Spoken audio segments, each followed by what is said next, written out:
Maswerteng gabi po mga ka-STL. Narito na po ang resulta ng STL Muntinlupa para sa araw na to, 3rd draw, November 7, 2024. Araw ng Huwebes. Naway ang mga natayaan nyo pong mga numero kanina ay manalo nawa ngayong gabing ito, 9 PM. Kaya't kunin nyo na po ang mga tickets. Narito na po ang resulta.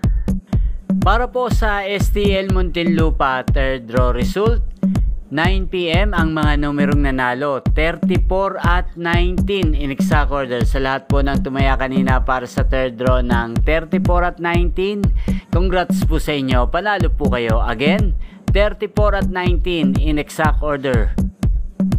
Ayan, shoutout po natin ngayong gabi si Kuya Alex. Kuya Alex, shoutout po sa iyo. Naway manalo ka na ngayong gabing ito sa STL Muntinlupa. Yan, inyo pong napanood ang resulta ng STL Muntinlupa sa channel na to, Roderick Hernandez TV. Maraming salamat po sa patuloy nyo pong panonood sa aking channel. Huwag pong kalimutang mag-subscribe. Thank you for watching.